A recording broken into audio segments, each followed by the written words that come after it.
අපි මේ වෙද්දී මානව සම්පත් කළමනාකරන ශ්‍රිතය තුළ කාර්යයන් 10ක් සාකච්ඡා කරලා ඉවරයි. අපි තවත් කාර්යයක් බලමු. සේවාදායක චලන. සේවාදායකයන්ගේ සේවා නියුක්තියේ ඇතිවන වෙනස්කම් වලට අපි කියනවා සේවාදායක චලන කියලා. සරලවම කිව්වොත් සේවකයාගේ තනතුරේ සිදුවන වෙනස්වීම් තමයි සේවාදායක චලන කියලා අපි අදහස් කරන්නේ. සේවකයන්ගේ චලනය වෙන්න පුළුවන් ක්‍රම කිහිපයක් තියෙනවා.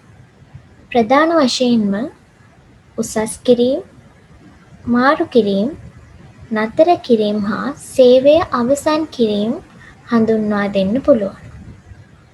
උසස් කිරීම කියලා කියන්නේ සංවිධානයේ සේවා නියුක්ත සේවාදායකයෙකු විසින් දැනට දරන තනතුරට වඩා ඉහළ වූ තනතුරකට පත් කිරීමයි. උසස් වීම සාමාන්‍යයෙන් වර්තමාන රැකියාවකට වඩා වෙනස් කටයුතු, රාජකාරි සහ වැඩි වගකීම් ප්‍රමාණයක් ඇති රැකියාවකට යොමු කිරීමකි. උසස් කිරීමක් කියලා කියන්නේ දැනට ඉන්න තනතුරට වඩා ඉහළ තනතුරකට සේවකයෙක්ව පත් කරනවා. මේකෙදි වැටුප්, වේතන, බලතල වගේ දේවල් වැඩි වෙන්න පුළුවන්. උසස් කිරීමක් ලබා දෙද්දී ජ්‍යෙෂ්ඨත්වය, කුසලතාවය හා යෝග්‍යතාවය, අධ්‍යාපන හා වෘත්තීය සුදුසුකම් වගේ දේවල් මත සේවකයෙක්ට උසස් වීමක් ලැබෙන්න පුළුවන්. ඊළඟට අපි කතා කරමු මාරු කිරීම. එක් රැකියාවක සිට ඊට සමාන මට්ටමේ වෙනත් රැකියාවකට විතන් කිරීමයි. මාරු කිරීමක් කියලා කියන්නේ සේවකයා දැනට ඉන්න තනතුරේ ඉඳලා ඒ හා සමාන වගකීම් බලතල තියෙන වෙනත් තනතුරකට පත් කිරීමක් තමයි මාරු කිරීමකදී සිදුවෙන්නේ. මේකෙදි උසස් වීමක් හෝ තනතුර පහත හෙලීමක් සිද්ධ වෙන්නේ නැහැ. ඊළඟට නතර කිරීම. ආයතනයේ කළමනාකාරීත්වයට පාලනය කළ නොහැකි සාධකයක් හෝ සාධක හෝ නිසා සේවාදායකයෙකුගේ සේවය తాවකාලිකව නතර කිරීම නවතාලීම වේ. සේවය නතර කරන්න යන්ත්‍ර අඩපණවීම, ඉල්ලුම අඩුවීම වගේ දේවල් හේතු වෙන්න පුළුවන්. මොකද ඒ වගේ ගැටලු ආයතනයක කළමනාකාරීත්වයට පාලනය කරන්න පුළුවන් දේවල් නෙමෙයි. මේ නිසා සේවය නතර වෙන්න හේතුවක් වෙනවා. ඊළඟට සේවය අවසන් කිරීම. කිසියම් කරුණක් නිසා සේවකයෙකුගේ සේවය අවසන් කිරීමයි. ආයතනයකට සේවකයෙකුගේ සේවය අවසන් කරන්න පුළුවන් විවිධ හේතු අවස්ථා තියෙනවා. එක්ක සේවකයෙකුගේ ඉල්ලීම මත, සේවකයෙකුගේ වෙනත් රැකියාවකට යාම මත, නැත්නම් ආයතනයට විවිධ හේතුන් මත සේවකයා අනවශ්‍ය නම්, සේවකයෙකුගේ විනය විරෝධී කටයුත්තක් හෝ නැත්නම් වංචාවක් සිදු වෙනවා නම් ආයතනයට පුළුවන් සේවකයෙකුගේ සේවය අවසන් කරන්න. මේවා තමයි ප්‍රධානම සේවක චලන විදියට අපි හඳුන්වන්නේ. ඊට අමතරව විශ්‍රාම ගැන්වීම, අපවර්තනය, ඒ කියන්නේ සේවක අතිරික්තයක් වගේ තියෙනවා නම් සේවකයෙක්ව අයින් කරන්න පුළුවන්. නැත්නම් සේවයෙන් පහ කිරීම තදබලම විනය ක්‍රියාමාර්ගයක් විදියට වගේ දේවල් සේවක චලන විදිහට අපිට තවත් හඳුන්වලා දෙන්න පුළුවන්. මානව සම්පත් කළමනාකරන ශ්‍රිතය තුළ තවත් මාතෘකාවක් අපි කතා කරමු. සේවක දුක් ගැනවිලි. රැකියාව හෝ රැකියා පරිසරය සම්බන්ධයෙන් සේවකයෙකු හෝ සේවක කණ්ඩායමක ඇතිවන මානසික කලකිරීමක් හෝ කලකිරීම සේවක දුක් ගැනවිල්ලක් ලෙස නිර්වචනය කළ හැකියි. සරලවම කිව්වොත් සේවකයෙක් වැඩ කරගෙන යද්දී ඇතිවන කලකිරීම අපිට සේවක දුක් ගැනවිලි කියලා හඳුන්වන්න පුළුවන්. සේවක දුක් ගැනවිලි ප්‍රකාශිත වෙන්නත් පුළුවන්, අප්‍රකාශිත වෙන්නත් පුළුවන්. මේකෙදි ආයතනයේ පරමාර්ථ ළඟා කරගන්න බාධාකාරී වෙන්න පුළුවන් මේ සේවක දුක්ගැනවිලි. දුක්ගැනවිලි නිසා සේවකයා අකාර්යක්ෂම වෙනවා. එතකොට ඒක ඍජුවම නිමැවුමට බලපානවා. මේ නිසා ව්‍යාපාරයක පරමාර්ථ ළඟා කරගන්න බාධාවක් වෙනවා. සේවක දුක්ගැනවිලි කාර්මික ආරවුල්වල මුල් අදියර ලෙස අපි හඳුන්වනවා. මේ නිසා මේක මුල් අවස්ථාවේදීම විසඳීමට කටයුතු කරන්න ඕනේ. දුක්ගැනවිලි ඇති වෙන්න විවිධ හේතු තියෙන්න පුළුවන්. පළවෙනි එක රැකියාව ආශ්‍රිත හේතු. ඒ කියන්නේ රැකියා විස්තරයට සඳහන් නොවන රාජකාරි හා වගකීම් සේවාදායකයාට පැවරීම. රැකියාවකට බඳව ගනිද්දී රැකියා විස්තරයක් සේවාදායකයාට දෙනවා. ඒකේ සඳහන් වෙනවා තමන් කරන්න ඕනේ රාජකාරි වගකීම් කටයුතු මොනවාද කියලා. ඒ දෙද්දි සඳහන් නොකරපු මොනවා හරි රාජකාරි වගකීම් සේවාදායකයට පැවරුවොත් එයා ඒ සම්බන්ධයෙන් කලකිරීමකට ලක් වෙන්න පුළුවන්. මොකද තමන්ට දීපු වැඩ නෙමෙයි දැන් කරන්න කියන්නේ. ඒ නිසා ඊළඟට සේවාදායකයාගේ දැනුමට හා කුසලතාවයට නොගැලපෙන රැකියාවක නියුක්ත කරනවා. ඒ කියන්නේ සේවකයාට තියෙන දැනුමට කුසලතාවයට ගැලපෙන්නේ නැති රැකියාවක් ආයතනයෙන් දෙනවා. එතකොටත් සේවකයා කලකිරීමට ලක් වෙන්න පුළුවන්. ඊළඟට සේවා තත්ත්වයන් ආශ්‍රිත හේතු. රැකියා ස්ථානය හෝ කාලය වෙනස් කිරීම. තමන්ට යන්න බැරි දුර බැහැර ප්‍රදේශයක රැකියා ස්ථානයක් ලබා දුන්නොත් සේවකයා ඒ සම්බන්ධව අපහසුතාවයට පත් වෙලා කලකිරීම වෙන්න පුළුවන්. ඊළඟට වෘත්තීය සෞඛ්‍ය හෝ ආරක්ෂාවට අහිතකර තත්ත්වයන් රැකියා ස්ථානයේ පැවතීම. තමන්ගේ සෞඛ්‍යයට ආරක්ෂාවට අහිතකර වෙන තැනක සේවය කරන්න කිසිම කෙනෙක් කැමති වෙන්නේ නැහැ. ඉතින් මේ වගේ වෙලාවකත් මානසිකව කලකිරීමට ලක් වෙන්න පුළුවන්. ඊළඟට මානව සම්පත් කළමනාකරන ප්‍රතිපත්තිවල ක්‍රියාපටිපාටි හා උපාය මාර්ගවලට අදාළ හේතු. සේවක වැටුප් හා වේතන දිගි දීමන. තමන්ගේ සේවයට සරිලන වැටුපක් වේතනයක් දීමනාවක් නැති වෙනකොටත් මෙහෙම වෙන්න පුළුවන්. තමාට හිමිවීමට තිබූ උසස් වීමක් වෙනත් සේවකයෙකුට ලබා දීම. සේවයෙන් පහත හෙළීම් මාරු කිරීම සේවය නවතාලීම හා සම්බන්ධ ප්‍රතිපත්ති හා ක්‍රියාපටිපාටි. ඊළඟට නියමිත පරිදි උසස් වීම ලබා නොදී. උසස් වීමක්වත් දෙන්නේ නැතුව තියෙන තනතුරේම ඉන්නකොට ඕනම සේවකයෙක්ට කලකිරීමක් ඇති වෙන්න පුළුවන්.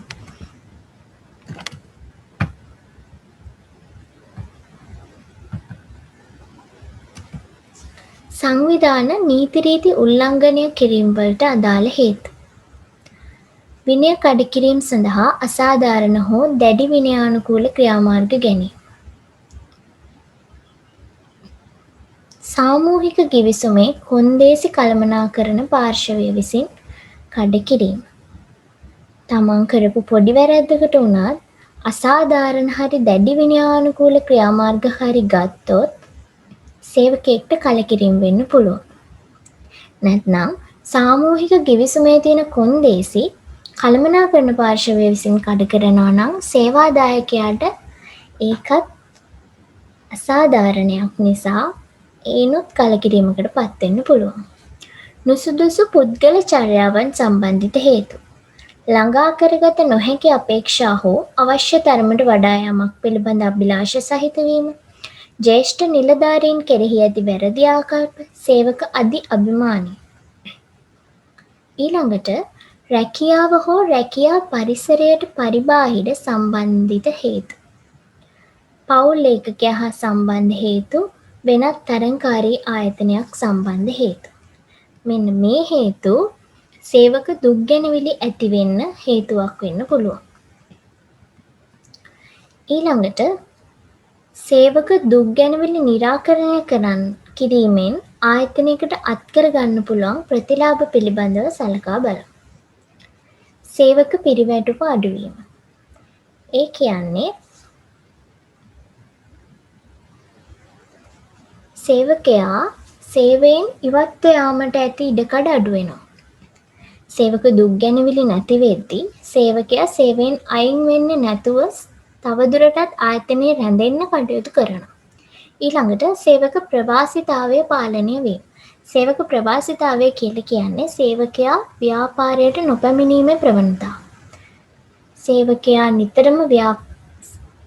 සේවකයා දිනපතාම ව්‍යාපාරයට පැමිණෙන්න දුක් ගැනවිලි නිරාකරණය වීම හේතුවක් වෙනවා. ඊළඟට වෘත්තීය සමිති ක්‍රියාමාර්ග අවම වීම. වෘත්තීය සමිති අවශ්‍ය වෙන්නේ නැහැ සේවකයෙක්ට දුක් ගැනවිලි නැත්නම්.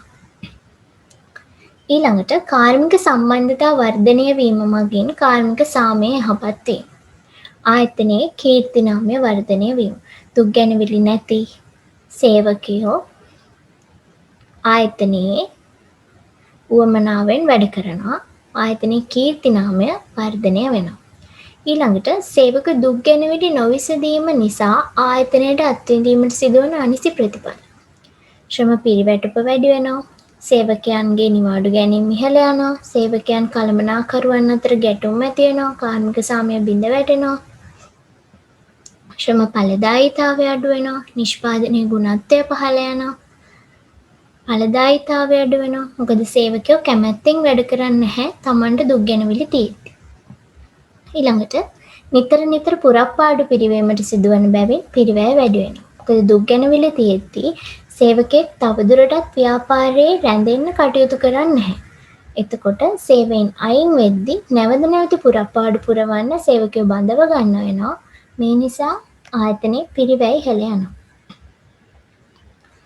සේවක දුක් ගැනවිලි හඳුනා ගන්න පුළුවන් ඉවත්ව යාමේ සම්මුඛ සාකච්ඡා. ඉවත්ව යද්දී එයාගෙන් අහන්න පුළුවන් අපිට ප්‍රශ්න මොනවාද? එහෙම එතකොට සේවක දුක් ගැනවිලි හඳුනාගත්තාම සම්මුඛ සාකච්ඡාවකින් සේවක දුක් ගැනවිලි හඳුනා ගන්න පුළුවන්. ඊළඟට යෝජනා පෙට්ටිය. තමන්ට තියෙන දුක් ගැනවිලි ඉදිරිපත් කරන්න පුළුවන් යෝජනා පෙට්ටියක් දාලා. සේවක ආකල්ප සමීක්ෂණයක් තුළිනුත් දුක් ගැනවිලි හඳුනා ගන්න පුළුවන්. සේවක දුක් ගැනවිලි විසඳීමේ ක්‍රමවේදයක්. දුක් ගැනවිලි විසඳීමේ විධිමත් ක්‍රියාපටිපාටියක් අනුගමනය කරන්න පුළුවන්. ආසන්නතම ප්‍රධාන යාමකින් දුක් ගැනවිලි විසඳන්න පුළුවන්. විවෘත දොරටු ප්‍රතිපත්තිය ඕනම කෙනෙක්ට ඕන වෙලාවක ඇවිල්ලා කතා කරන්න. ඒකාබද්ධ කමිටු ක්‍රමයක්, උපදේශනයක්, දුක් ගන්නාරාල කෙනෙක් පත් කරන්න පුළුවන්. බේරුම්කරණය කරන්න පුළුවන්. මේවා තමයි සේවක දුක් ගැනවිලි විසඳීමේ ශිල්ප ක්‍රම. ඊළඟට සේවක දුක් ගැනවිලි නිරාකරණය හෙවත් විසඳීම සඳහා අනුගමනය කළ යුතු පියවර. දුක් ගැනවිල්ලට මැනවින් සවන් දෙන්න පුළුවන්. දුක් ගැනවිල්ල හා ඉදිරිපත් කරන සේවකයාට අදාළව නිවැරදිව තොරතුරු රැස් කරගන්න පුළුවන්. මොකද එයා ඇත්තම කියනවද ඇත්තද කියන්නේ කියලා අපිට හොයලා බලන්න පුළුවන්. සේවකයා සමග ඒ හා සම්බන්ධව සාකච්ඡා කිරීම. එයාට තියෙන ගැටලුව සම්බන්ධයෙන් එයා එක්ක කතා බහ කරලා තීරණයක් ගන්න පුළුවන්. සේවකයා පවසන කරුණු වලට හොඳින් ඇහුම්කන් දීම. අපිට ගැටලුවක් තියෙනවා නම් වැඩිම අවශ්‍ය වෙන්නේ හොඳින් ඇහුම්කන් දෙන්න. සේවකයා පවසන කරුණු නිවැරදි නම් ඒවා පිළිගැනීම. සේවකයා පැවසූ පමණින්ම පිළිගන්නේ නැතුව විස්තර හොයලා ඇත්තද කියන්නේ කියලා බලලා අපිට පුළුවන් ඒවා නිවැරදි නම් ඒවා පිළිගන්න. සේවකයා තුළ විශ්වාසය ගොඩනැංවීම. සේවකයාට කළමනාකාරීත්වය විසින් තමන් තුළ විශ්වාසයක් ගොඩනංවන්න පුළුවන් දුක් ගැනවිල්ලකදී විසඳීමක් ලබා දෙන බවට.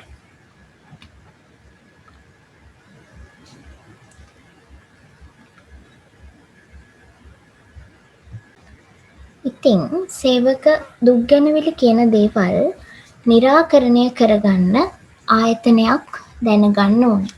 නැත්නම් ආයතනයකට තමන්ගේ පරමාර්ථ කරා යන්න අපහසු වෙනවා.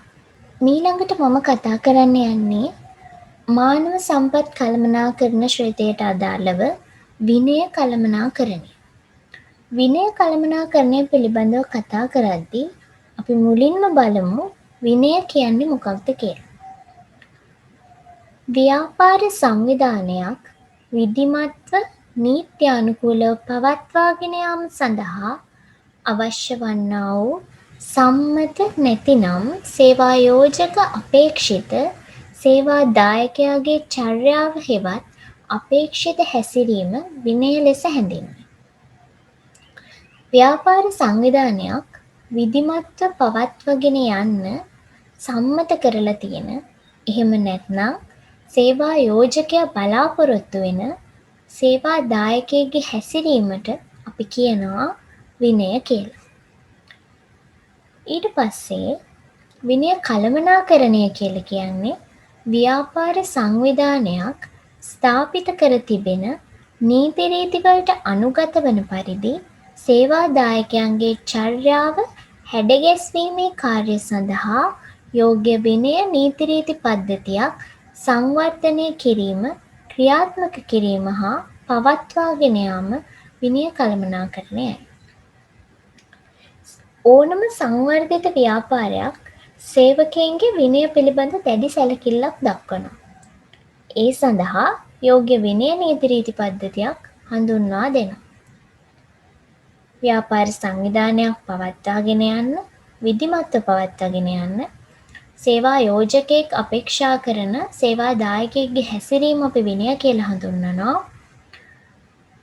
ව්‍යාපාර සංවිධානයේ ස්ථාපිත කරලා තියෙන නීති රීති වලට අනුකූලව වන පරිදි සේවා දායකයෙක්ගේ හැසිරීම හැඩගැස්වීමට නීති රීති පද්ධතියක් සංවර්ධනය කරලා ක්‍රියාත්මක කරලා පවත්වාගෙන යන එකට අපි කියනවා විනය කළමනාකරණය කියලා. ඕනම ව්‍යාපාරයක බහුලවම දකින්න පුළුවන් නීති විරෝධී ක්‍රියා තියෙනවා. ඒවා මම ඔයගොල්ලන්ට දීලා තියෙනවා සරලවම ආයතනයේ දේපල වලට හිතාමතා හානි සිදු කිරීම. ඊළඟට පූර්ව අවසරයකින් තොරව සේවයට වාර්තා නොකිරීම. කලින් දැනුම් දෙන්නේ නැතුව සේවයට වාර්තා නොකර ඉන්නවා. ඊළඟට ප්‍රමාද වී සේවයට පැමිණීම. රැකියා ස්ථානයෙන් අවසර නොමැතිව බැහැරවීම. දැනුම් දීමක් නැතිව තමන්ගේ හිතුමනාපයට සේවයෙන් බැහැර වෙනවා. ව්‍යාජ අසනීප ගති පෙන්වීම. සේවයේ නියුක්තව සිටියදී නිදා ගැනීම. රැකියා කටයුතු පිළිබඳ නොසැලකිල්ල හා මන්දෝත්සාහී වීම. කිසිම උවමනාවකින්වත් සැලකිල්ලකින්වත් තමන්ගේ කාර්ය කරන්නේ නැහැ. ස්ථාපිත කර ඇති ආරක්ෂිත හා සෞඛ්‍ය ක්‍රමවලට බාධා කිරීම. සේවා නියුක්තව සිටින විට මත්වතුර හෝ මත්ද්‍රව්‍ය භාවිතා කිරීම. මුදල් වංචා කිරීම හෝ අල්ලස් ගැනීම. ප්‍රධානියා හා තම සේවකයන්ට අපහාස කිරීම හෝ තර්ජනය කිරීම.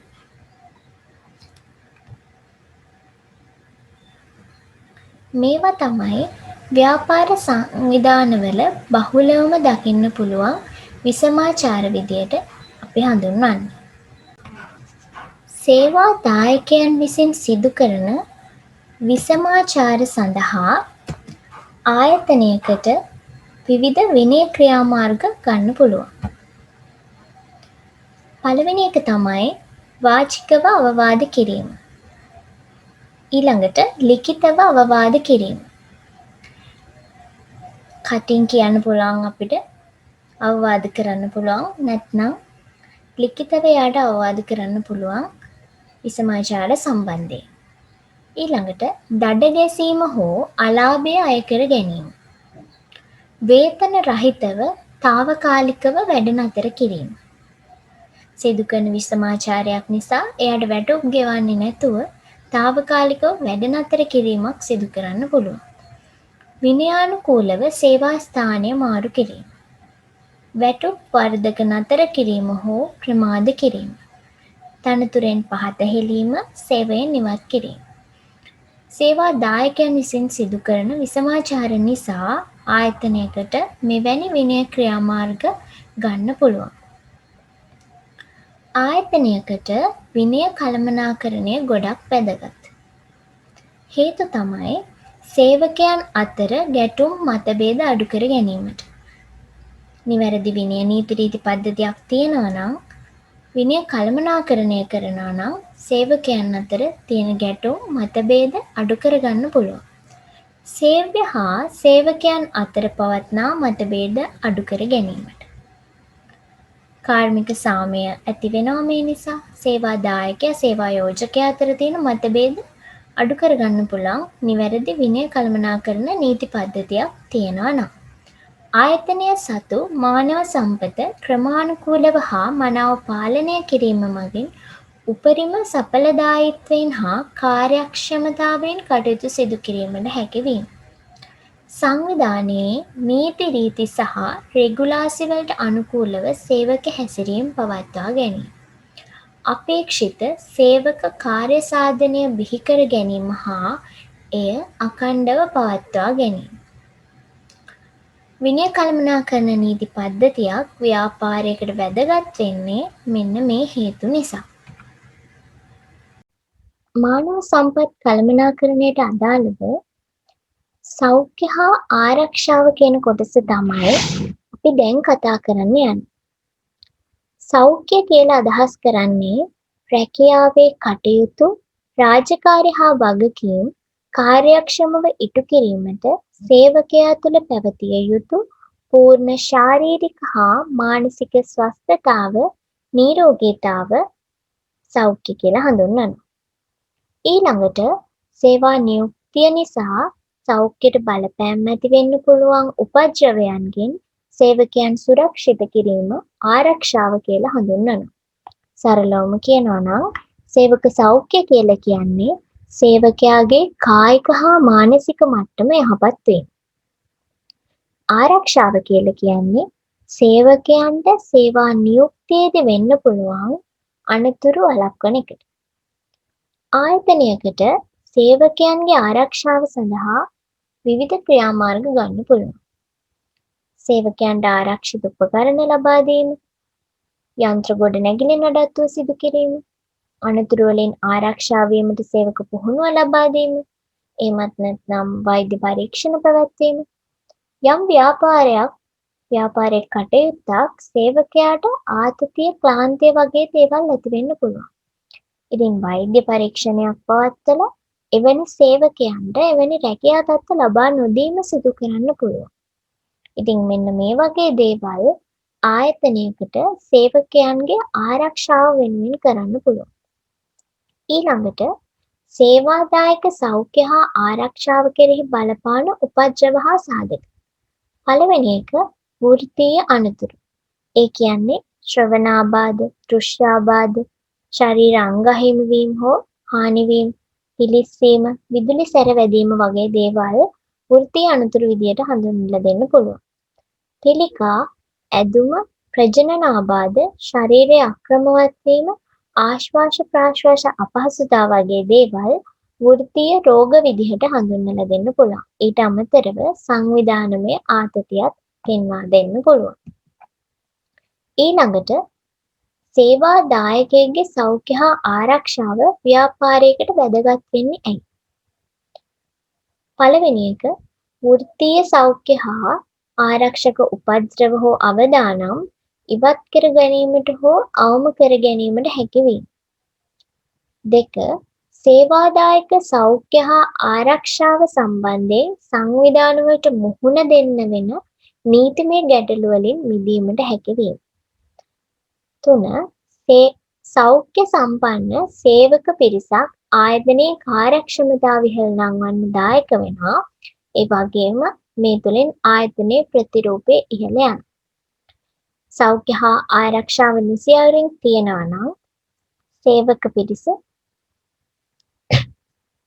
ආයතනයේ කාර්යක්ෂමතාවය ඉහළ නංවන්න දායකත්වයක් ලබා දෙනවා.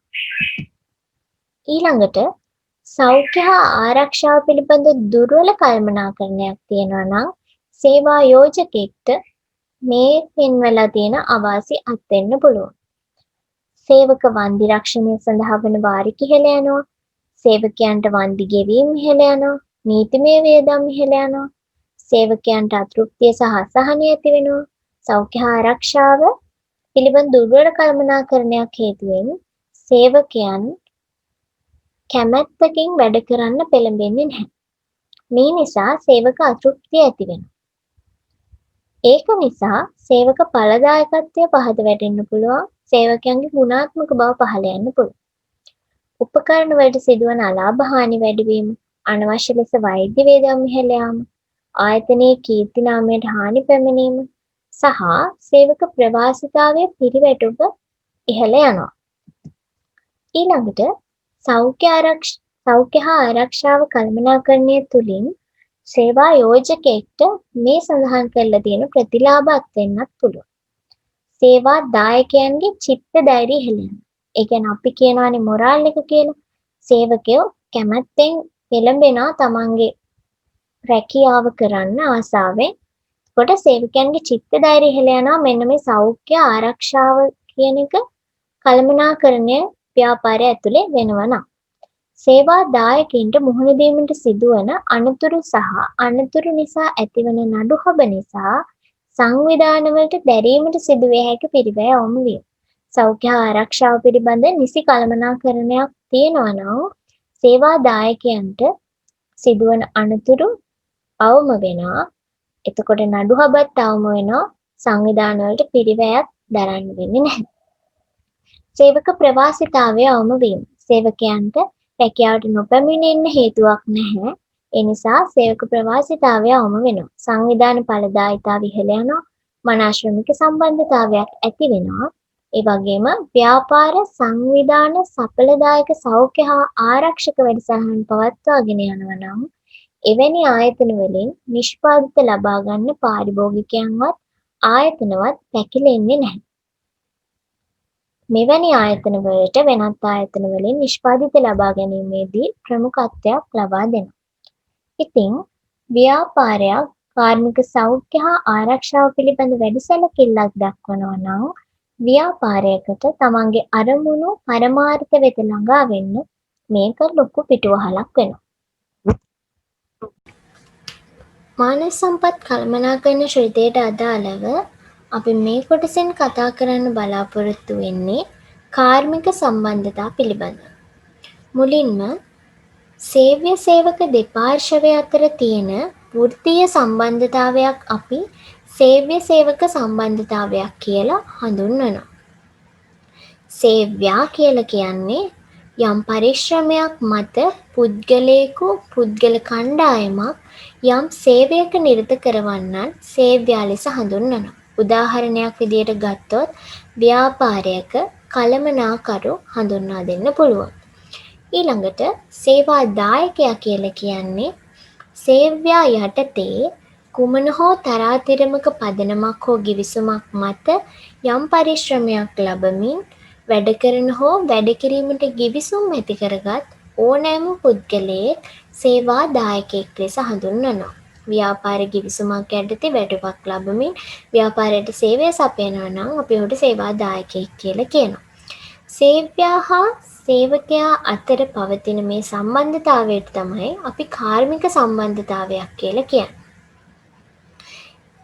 සේව්‍යා සහ සේවා දායකයා අතර යහපත් කාර්මික සම්බන්ධතාවයක් තියෙනවා නම් ඒක මානව සම්පත් කළමනාකරණයේ සාර්ථකත්වයට වැඩි වශයෙන්ම බලපානවා.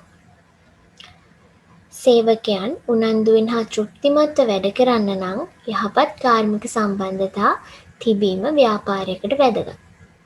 යහපත් ශ්‍රමික සම්බන්ධතා වලින් ප්‍රයෝජන වගේම අයහපත් ශ්‍රමික සම්බන්ධතා වලින් ව්‍යාපාරයකට මුහුණ දෙන්න වෙන ගැටලු මතුවෙනවා. අපි දැන් බලමු යහපත් සේව්‍ය සේවක සම්බන්ධතා වලින් ආයතනයකට ලැබෙන ප්‍රයෝජන මොනවාද කියලා. සේවක ඵලදායීතාවය ඉහළ යනවා. සම්පත් නාස්තිය අවම වෙනවා. සේවක ප්‍රවාසිතාවය අඩුවීම, සේවක පිරිවැටුම අඩුවීම, අභිප්‍රේරණීය වූ සේවක කණ්ඩායමක් බිහිවීම, කාර්මික ආරවුල් අඩුවීම.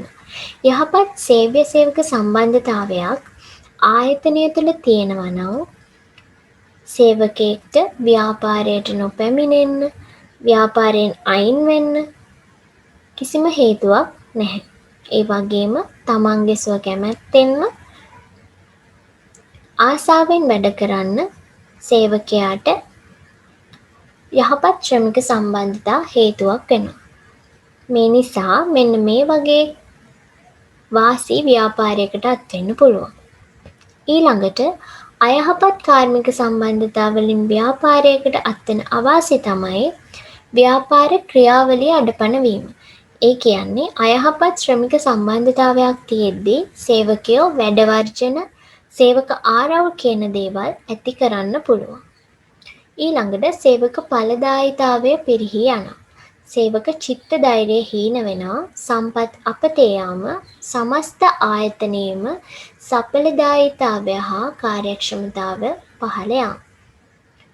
මොකද කළමනාකාරීත්වය හරියට නැත්නම් සේවකයෝ ආසාවෙන් වැඩ කරන්නේ නැහැ, කැමැත්තෙන් වැඩ කරන්නේ නැහැ. මේ නිසා සේවකයන්ගේ ඵලදායීත්වය පිරිහෙනවා. සේවක චිත්ත ධෛර්යය හීන වෙනවා වගේ අවාසි තත්ත්ව ව්‍යාපාරයකට ඇති වෙන්න පුළුවන්. අපි ඊළඟට කතා කරමු සේවකයන්ගේ අයිතිවාසිකම්. සේවකයන් වෙත පැවරෙන කාර්ය යථාපරිදි ඉටු කිරීම සඳහා සේවා ගිවිසුම්, ආඥාපනත් යනාදීන් ඔවුන්ට ලැබෙන හිමිකම් හා වරප්‍රසාදවලට අපි කියනවා සේවක අයිතිවාසිකම්. සරලවම කියනවා නම් ගිවිසුම්, ආඥාපනත් වලින් සේවකයන්ට ලැබෙන්න ඕනේ දේවල්. සේවක අයිතිවාසිකම් හා සේවක වගකීම් ඔයාලා පාඩම් කරගන්න. තිරේ දීලා තියෙනවා සේවක අයිතිවාසිකම් තමයි සේවයට සරිලන වැටුප් ලබා ගැනීම. සේවකයාට අයිතියක් තියෙනවා Taman සපයන සේවයට සරිලන වැටුපක් ලබා ගන්න. යහපත් ආරක්ෂිත සහ වැඩ පරිසරයක් ලබා ගැනීම. සේවා ගිවිසුමට අනුව නිවාඩු හිමිකම් ලබා ගැනීම. වෘත්තීමය සෞඛ්‍ය හා වෘත්තීමය අනතුරු වලින් ආරක්ෂාව තහවුරු කර ගැනීම. තම වෘත්තීන් වලට අදාළ අයිතීන් ලබා ගැනීම සහ සංවිධානය වීම. මෙන්න මේ කරුණු සේවක අයිතිවාසිකම් විදිහට අපි හඳුන්වනවා. ඊළඟට සේවක වගකීම්. සේවකයාගේ වගකීම් තමයි සංවිධානයේ අරමුණු ඉටුවන පරිදි වැඩ කිරීම.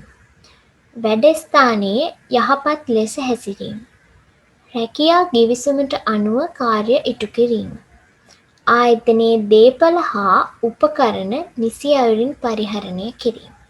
සේවකයෙක්ට තමන්ගේ අයිතිවාසිකම් ලබා ගන්නා වගේම වගකීම් ඉටු කරන්නත්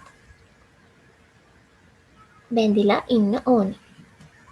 ඊළඟට සේවකයෙක්ගේ යුතුකම් තමයි සේවක වගකීම් නිසි පරිදි ඉටු කිරීම. ආයතනයේ වැඩි දියුණුව සඳහා උනන්දු වීම. ආයතනයේ රහස් බාහිර පාර්ශව අතට පත් නොකිරීම. ආයතනයේ කීර්ති නාමය ආරක්ෂා කිරීම හා වර්ධනය කිරීම.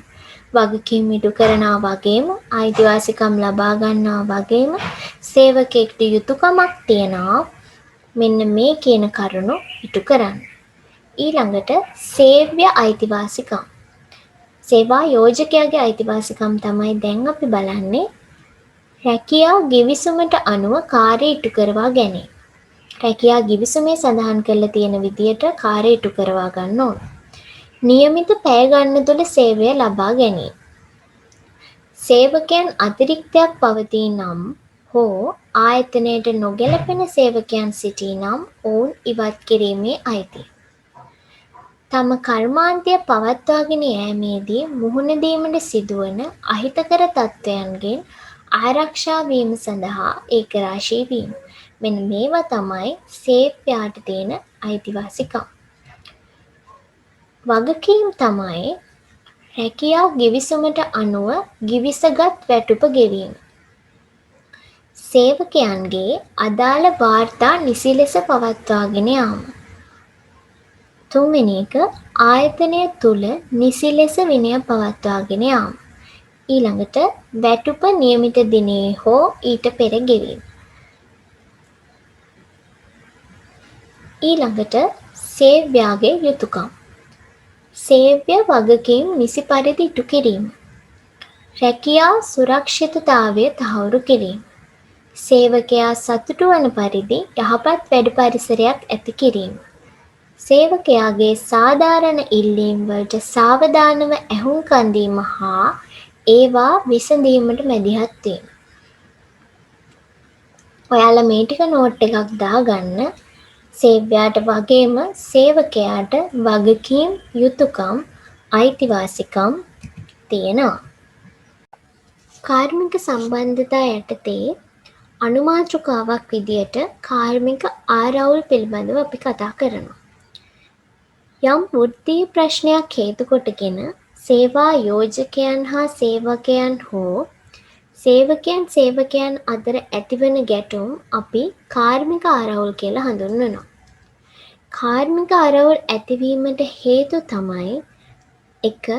රක්ෂාව දීම හෝ නොදීම, 2. සේවා නියමයන් සම්බන්ධව, 3. සේවා තත්ත්වය පිළිබඳව. මෙන්න මේ හේතු නිසා කාර්මික ආරවුල් හටගන්න පුළුවන්.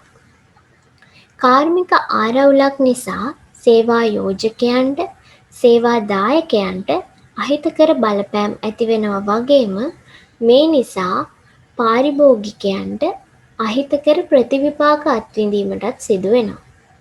අපි මුලින්ම බලමු කාර්මික ආරවුලක් නිසා සේවා යෝජකයන්ට ඇතිවන බලපෑම් මොනවාද කියලා.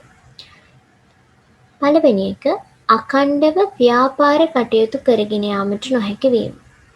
සේවයන් සේවකයන් අතර යහපත් සම්බන්ධතාවයක් නැත්නම් ව්‍යාපාරය අඛණ්ඩව කරගෙන යන්න අමාරුයි. ආයතනයේ කීර්ති නාමයට අහිතකර ලෙස බලපෑම. කාර්මික සාමය බිඳ වැටීම නිසා සුහදතාවය පළුදු වීම. තම වෙළඳපළ කොටස අහිමි වීම. තරඟකරුවන් සමග තරඟ කිරීමට නොහැකි වීම. මූල්‍ය පාඩු මෙන්ම දේපළවලට හානි සිදුවීම. ව්‍යාපාරයක් සාර්ථක අයුරින් පවත්වාගෙන යන්න නම් සේව්‍යයා සේවකයා අතර යහපත් සම්බන්ධතාවයක් තියෙන්න ඕන. නමුත් කාර්මික ආරවුලක් නිසා මෙන්න මේ වගේ අවාසිදායක තත්ත්ව ව්‍යාපාරයකට අත්වෙන්න පුළුවන්. ඊළඟට කාර්මික ආරවුලක් නිසා සේවා දායකයන්ට ඇතිවන බලපෑම බලමු. නිසි පරිදි වැටුප් නොලැබී යාම හෝ ප්‍රමාද වීම. ජීවන තත්ත්වය පහත වැටීම. කාර්මික සාමය බිඳ වැටීම මගින් සුහදතාවය පළුදු වීම. අනාගත උසස් වීම, පුහුණු වීම, ශිෂ්‍යත්ව වැනි වෘත්තීය සංවර්ධන තත්ත්වයන්ට බාධා ඇතිවීම. කාර්මික ආරවුල් නිසා සේවකයන්ට, සේවා දායකයන්ට හා සේව්‍යයන්ට මෙන්න මේ කියන බලපෑම් ඇති වෙනවා. ඊළඟට මම කලිනුත් කිව්වා සේව්‍යයන්ට, සේවා දායකයන්ට වගේම මේ කාර්මික ආරවුල් නිසා පාරිභෝගිකයන්ටත් අහිතකර ප්‍රතිවිපාකවලට මුහුණ දෙන්න සිදු වෙනවා. ඒවා තමයි අදාළ භාණ්ඩ හා සේවාවල මිල ඉහළ යාම. වෙළඳපොලේ භාණ්ඩ හිඟයන් නැතිවීම. සුපුරුදු භාණ්ඩ පාරිභෝජන අවස්ථා අහිමි වීම. ගුණත්වයෙන් අඩු ආදේශක භාණ්ඩ පාරිභෝජනයට සිදුවීම. නිසි අයුරින් නිෂ්පාදනයක් සිදු වෙන්නේ නැහැ මේ කාර්මික ආරවුල් නිසා. ඒ නිසා භාණ්ඩ සීමිතයි. මේ නිසා වෙළඳපොලේ හිඟයන් නැති වෙනවා. හිඟයක් නිසා භාණ්ඩ හා සේවාවල මිල ඉහළ යනවා. සුපුරුදු පරිදි භාණ්ඩ නිෂ්පාදනය කරන්න බැරි වෙනවා. මේ නිසා සේව්‍යයාගේ, සේවා දායකයාගේ කාර්මික ආරවුල් නිසා පාරිභෝගිකයාටත් මෙන්න මේ කියන අහිතකර ප්‍රතිවිපාකයන් අත්විඳින්න සිදු වෙනවා. ඊළඟට අපි කතා කරමු වෘත්තීය සමිතිය. වෘත්තීය සමිතියක් කියලා කියන්නේ Tamanගේ අයිතිවාසිකම් ලබා ගන්න. වෘත්තීය අයිතිවාසිකම් ලබා ගන්න, ඒවා ආරක්ෂා කරගන්න, කිසියම් කර්මාන්ත ක්ෂේත්‍රයක හෝ වෘත්තියක නියැලී සිටින සේව්‍යයන් හෝ සේවකයන් එකතු වී පිහිටුවාගත් සංවිධානය වෘත්තීය සමිතියක්. මේ නිර්වචනයෙන් ඔයාලට පැහැදිලි වෙනවා වෘත්තීය සමිතියක් සේවකයන්ට වගේම සේව්‍යයන්ටත් සංවිධානය කරගන්න පුළුවන්. කොහොම වුණත් ලංකාවේ වෘත්තීය සමිති පිළිබඳ සාකච්ඡා කිරීමේදී සේවකයන් විසින් ඇති කරගන්නා සමිති පිළිබඳව තමයි සලකා බලන්නේ. ඔයාලා නෝට් එකක් දාගන්න. වෘත්තීය සමිතියක අරමුණු තමයි සාධාරණ වැටුපක් ලබා ගැනීම හා වර්ධනය, යහපත් වැඩ පරිසරයක් ලබා ගැනීම, වැඩ කරන කාලය පිළිබඳ ගැටලු විසඳා ගැනීම, වෘත්තීමය සෞඛ්‍ය හා වෘත්තීමය අනතුරු වලින් ආරක්ෂාව සලසා ගැනීම, රැකියා සුරක්ෂිතතාව ඇති කර ගැනීම, අධ්‍යාපනය හා පුහුණුව ලබා ගැනීම, සාමූහික කේවල් කිරීම. වෘත්තීය සමිතියක් පිහිටුවා ගැනීමේ අරමුණු තමයි අපි කතා කරන්නේ.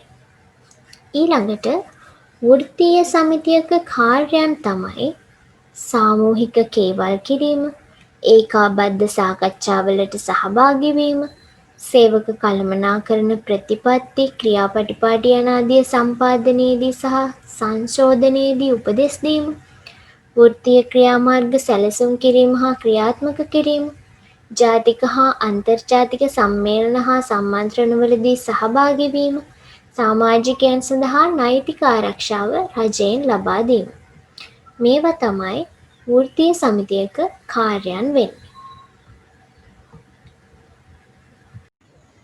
අපි මේ කොටසින් කතා කරන්න බලාපොරොත්තු වෙන්නේ කාර්මික ක්‍රියාමාර්ග පිළිබඳව. කාර්මික ආරවුලක් පවතින විට එම ආරවුල් සම්බන්ධයෙන් සේව්‍ය පක්ෂයට බලපෑම් කිරීමට වෘත්තීය සමිති උපයෝගී කරගන්නා විවිධ ක්‍රියාමාර්ග කාර්මික ක්‍රියාමාර්ග නම් වේ.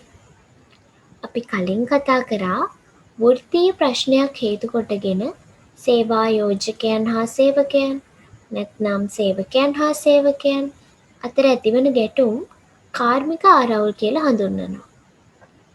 ඒ වගේම වෘත්තීය අයිතිවාසිකම් ලබා ගන්න, ඒවා ආරක්ෂා කරගන්න, පිහිටුවා ගන්න සංවිධාන වෘත්තීය සමිති කියලා අපි හැඳින්වුවා. ඉතින් මේ කාර්මික ආරවුල් සම්බන්ධව සේවා යෝජකයන්ට බලපෑම් කරන්න වෘත්තීය සමිති ගන්න ක්‍රියාමාර්ගවලට අපි කියනවා කාර්මික ක්‍රියාමාර්ග කියලා. වෘත්තීය සමිති ගන්න ක්‍රියාමාර්ගවලට නිදසුන් මම දීලා තියෙනවා. පළවෙනි එක බලමු. සාමූහික කේවල් කිරීම. වෘත්තීය ගැටලුවක් සම්බන්ධයෙන් එකඟතාවයකට පත්වෙන්න සේව්‍ය පක්ෂය හා වෘත්තීය සමිති නියෝජිතයන් අතර අදහස් හුවමාරු කරගන්නවට අපි කියනවා සාමූහික කේවල් කිරීමක් කියලා. නැත්නම් සාමූහික කතිකාව, සාමූහිකව සාකච්ඡා කිරීම කියලත් මේක හඳුන්වන්න පුළුවන්. ඊළඟට අකුරට වැඩ කිරීම. ඒ කියන්නේ ආයතනයේ නීති රීති පවා අකුරට පිළිපදින ගමන් රාජකාරී කටයුතු කරනවා. ඒකට අපි කියනවා අකුරට වැඩ කිරීම කියලා. ඒ කියන්නේ ආයතනයේ නීති රීති හරියටම කරන ගමන් රාජකාරී කටයුතු කරනවා. ඒ කියන්නේ තමන් වැඩියෙන් ආයතනය වෙනුවෙන් දෙයක් කරන්න මහන්සි වෙන්නේ නැහැ. තමන්ට කියලා තියෙන දේම පමණයි කරන්නේ. නීත්‍යානුකූලව පැවැල්ලා තියෙන කටයුතු විතරක් හරියටම කරනවා. මේක නිසා නිෂ්පාදන ක්‍රියාවලිය මන්දගාමී වෙන්න පුළුවන්. ඒ වගේම මේ නිසා අකාර්යක්ෂමතාවය ඉහළ යන්න පුළුවන්. අවශ්‍යතාවයකට අනුව කරන්න ඕන දේ හොයලා බලලා වැඩියෙන් වැඩ කිරීමක් සිදු වෙන්නේ නැහැ. Tamanට දීලා තියෙන වැඩේ හරියටම කරනවා විතරයි. ඊළඟට සෙමින් වැඩ කිරීම. සේවකයින් තමන්ගේ කාර්ය හිතාමතාම වැඩි කාලයක් අරගෙන හිමීට වැඩ කරන්න යන එකට අපි කියනවා සෙමින් වැඩ කිරීමක් කියලා. අදාළ කාර්ය හරියට කරත් ඒ වෙනුවෙන් ගත කරන කාලය ගොඩක්ම වැඩි වෙනවා. මේක නිසා ආයතනයේ ක්‍රියාවලිය මන්දගාමී වෙලා පිරිවැය ඉහළ ගිහිල්ලා අකාර්යක්ෂමතාවයත් ඉහළ යන්න සෙමින් වැඩ කිරීම හේතුවක් වෙනවා. ඊළඟට කළුපටි පැළඳ වැඩ කිරීම. සේවකයන් සුපුරුදු පරිදි වැඩ කරනවා මේකෙදි. එයාලගේ විරෝධය පළ කරන්න කළුපටියක් අතේ හරි හිසේ හරි පැළඳගෙන වැඩ කරන එකට අපි කියනවා කළුපටි පැළඳ වැඩ කිරීම කියලා. ඊළඟට අතිකාල වැඩවල නොයෙදීම. සේවකයන්ගේ සාමාන්‍ය රාජකාරි වෙලාවෙන් පස්සේ වැඩ කිරීම ප්‍රතික්ෂේප කරනවට අපි කියනවා අතිකාල වැඩවල නොයෙදීම කියලා. ඊළඟට වැඩවල නොයෙදීම.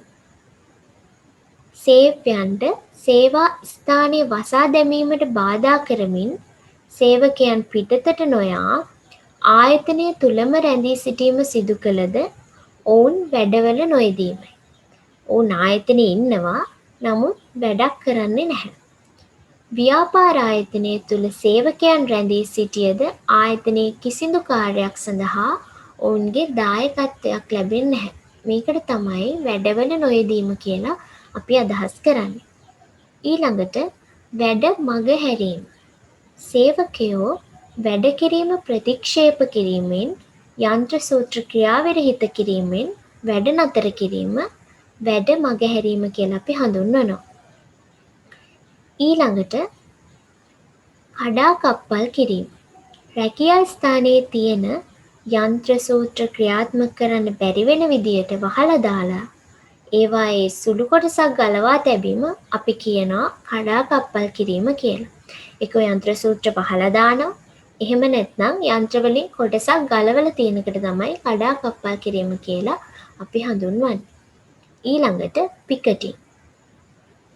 තමන්ගේ දිවා ආහාර විවේකය වැනි විවේක අවස්ථාවන් යොදාගෙන සේවකයන් ව්‍යාපාරයේ ඉදිරිපිට පෝස්ටර්, දැන්වීම්, බැනර් වගේ විරෝධය ප්‍රකාශ කරන පුවරු ප්‍රදර්ශනය කරන ගමන් සාමකාමී උද්ඝෝෂණයකදීම අපි කියනවා පිකටින් නැත්නම් ප්‍රතිබාහනය කියලා. වැඩ වර්ජනයක් කරන්න පෙළඹෙනවා කියලා ඉඟියක් දෙන්න තමයි සේවකයෝ පිකටින් යොදාගන්නේ. ඊළඟට උපවාසය.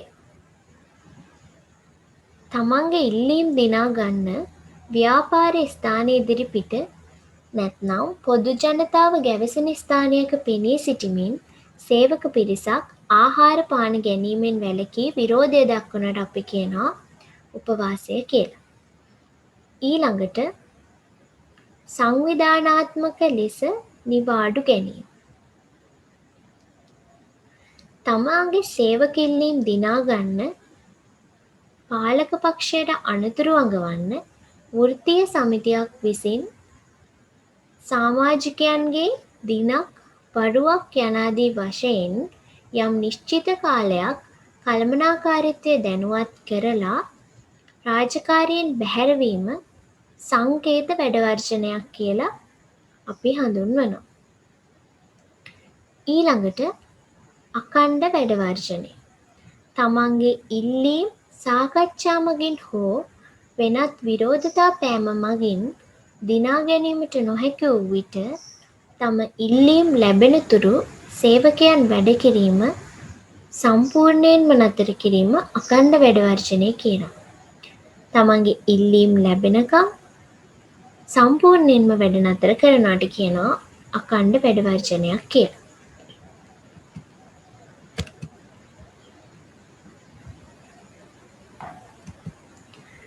වැඩ වර්ජනයක් නිසා සේවා යෝජකයාටත් වන අහිතකර ප්‍රතිඵල අපි දැන් බලමු. වැඩ වර්ජනයක් කියලා කියන්නේ සම්පූර්ණයෙන්ම ඉතින් වැඩ නවත්තන එකනේ. ඉතින් මේ නිසා සේවා යෝජකයෙක්ට මෙන්න මේ කියන අහිතකර ප්‍රතිඵල අත් වෙන්න පුළුවන්. නිෂ්පාදනය අඩාල වීම, විකුණුම් අඩුවීම හෝ ඇණවුම් සැපීමට නොහැකි වීම, ව්‍යාපාරයේ කීර්ති නාමයට හානි සිදුවීම, ව්‍යාපාරයට මුදල් ගලායම් අඩුවීමෙන් මුදල් දුෂ්කරතාවයන්ට මුහුණ දීම, ගැනුම්කරුවන් අඩුවීම හෝ ඔවුන් කලකිරීම හා වෙනත් තරංකාරී ආයතන කරා ඇදී යාම, සැපයුම්කරුවන් අඩුවීම, ලාභය අඩුවීම, සේවක අසහනය වැඩිවීමෙන් ඵලදායකත්වය අඩුවීම, කාර්මික සම්බන්ධතා අඩුවීම, ශ්‍රම පිරිවැටුප වැඩිවීම, ප්‍රාග්ධන උපකරණ අක්‍රියව පැවතීම නිසා සිදුවන අලාභ. ඊළඟට වැඩ වර්ජන නිසා සේවකයන්ට වන හිතකර බලපෑම. උසස් වීම සඳහා බාධා ඇති වෙනවා. වෘත්තීය ශාස්ත්‍රයේ අප්‍රසාදයට ලක් වෙනවා. සේවක ඉපයීම් පහළ යාම හෝ වැඩ උපහා වේතන දීම නොලැබී යනවා. ඇතැම් විට විනය ක්‍රියාමාර්ග සඳහාද මුහුණ දෙන්න වෙනවා. ඊළඟට වැඩවර්ජනයක් නිසා ආර්ථිකයකට වන අහිතකර බලපෑම් තමයි සමාජ ප්‍රශ්න වර්ධනය වීම, ජන ජීවිතය අඩාල වීමට හේතු වීම, වෙළඳපොළෙහි භාණ්ඩ හිඟවීම, භාණ්ඩ හා සේවාවල මිල ගණන් ඉහළ යාම සහ භාණ්ඩවල ගුණත්වය පහළ යාම. ඊළඟට සේවකයන්ගේ කාර්මික ක්‍රියාමාර්ග වළක්වන්න සේවා යෝජකයන්ට ගන්න පුළුවන් ක්‍රියාමාර්ග තමයි මේ තියෙන්නේ.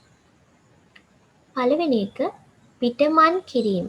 එහෙමත් නැත්නම් දොර වැසීම කියලා කියනවා. ඒ කියන්නේ සේවා යෝජක විසින් සේවකයන් තමන්ගේ නියමයන්ට අවනත කර ගැනීම සඳහා සේවා ස්ථානය වැසීම, තාවකාලිකව වැඩ නැවැත්වීම, නැත්නම් සේවකයන් කිහිප දෙනෙකුගේ සේවය නතර කිරීම පිටමං කිරීමක් කියලා අපි හඳුන්වනවා. ඊළඟට සේවය අතහැර ගියාසේ සැලකීම.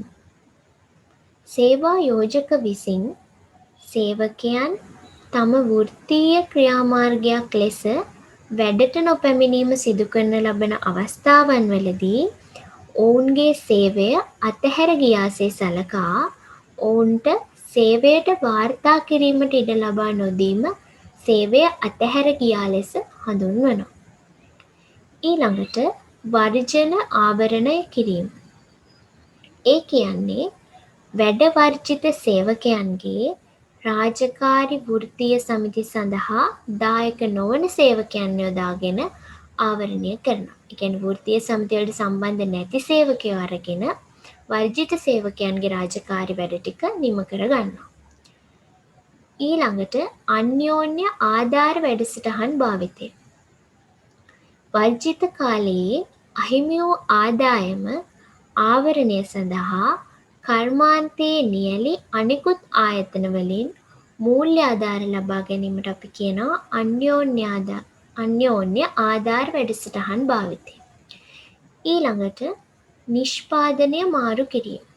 නිෂ්පාදනය මාරු කිරීම කියලා කියන්නේ වර්ජනය ක්‍රියාත්මක නොවන ශාඛා වෙත හෝ වෙනත් රටවල ශාඛා වෙත නිෂ්පාදන කටයුතු මාරු කරනවා.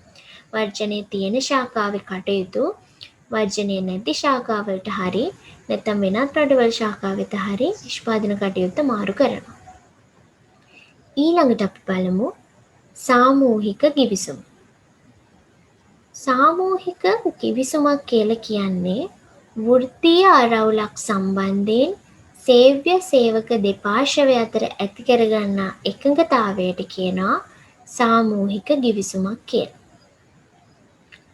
සේවකයන් හා සේවා යෝජකයන් අතර ඔවුනොවුන්ගේ වරප්‍රසාද අයිතිවාසිකම් සහ යුතුකම් සුරැකින පරිදිද කාර්මික ආරවුල් වලින් වැළකීම සඳහාද සේවා කොන්දේසි සහ නියමයන් ඇතුළත් කොට ඇති කරනු ලබන ගිවිසුමක්.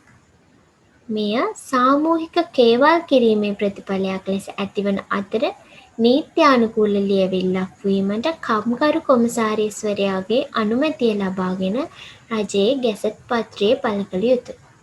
බොහෝ විට මෙම ගිවිසුම කාලය වර්ෂ 3යි. ඊළඟට සාමූහික ගිවිසුමක අරමුණු තමයි සේවකයන් හා සේවා යෝජකයන්ගේ වරප්‍රසාද අයිතිවාසිකම් සහ යුතුකම් ආරක්ෂා කිරීම. 2. කාර්මික ආරවුල් වළක්වා කාර්මික සාමය ඇති කිරීම. ඊළඟ එක කාර්මික අනපනත් වලින් සේවකයන්ට හිමි වරප්‍රසාද හා ප්‍රතිලාභ වලට වඩා වාසිදායක තත්ත්වයන් ඇති කර ගැනීම. ඊළඟට අපි බලමු සාමූහික ගිවිසුමක් මගින් සේව්‍යයාට හිමිවන ප්‍රතිලාභ. ඒ කියන්නේ සේවා යෝජකයෙක්ට තියෙන ප්‍රතිලාභ. ආරවුල් පහසුවෙන් निराකරණය කරගන්න පුළුවන්. ආයතනයේ පැවැත්ම අඛණ්ඩ බව තහවුරු වෙනවා. ගිවිසුම මගින් තම වගකීම් අවබෝධ කර ගැනීමට හැකිවීම. කළමනාකරන කටයුතු බාධාවකින් තොරව කරගෙන යාමට හැකිවීම.